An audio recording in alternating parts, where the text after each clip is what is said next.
lot of comments in the live chat there, Jason, about OU looking slow, and in particular on defense.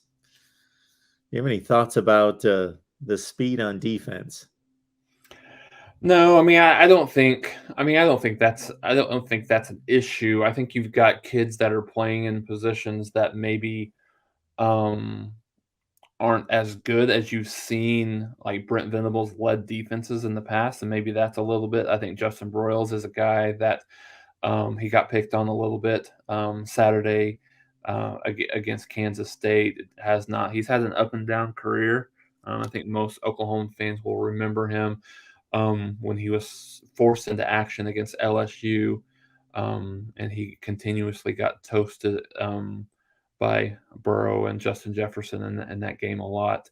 Um, but I think over the last half of last year, he came on and he played really well. He's played better early in the season, but he did not play well at all in this game on Saturday. And so I think a lot of people have to still understand defensively that this staff is still, by and large, for the majority of the players on the team, are still playing with other coaches' recruits, and that's going to still be the case to a certain degree for the first couple of years. So, unless you have an influx of freshmen that kind of get on the field, so um, I've heard this said a couple of times that the old saying that Rome wasn't built in a day, right? So you've there's going to be these games, I think, this year for Oklahoma. I think there's going to be games where Oklahoma looks phenomenal on the defensive side of the ball, and then I think there's going to be games where they look like this and they look like something of a version of last year, right? So I don't think I don't think Oklahoma is really necessarily lacking in from a speed perspective. That they weren't lacking in speed these specifically against Nebraska. Whether you say that they're a good team and are not offensively, they still have a lot of speed, right? They still have a lot of playmakers on the offensive side of the ball. With Casey Thompson, and then you look at where they're at running back and wide receiver perspective. So we'll see. We'll see how it goes, how it continues to go. Now to Matt's point here, I mean, I'll defend.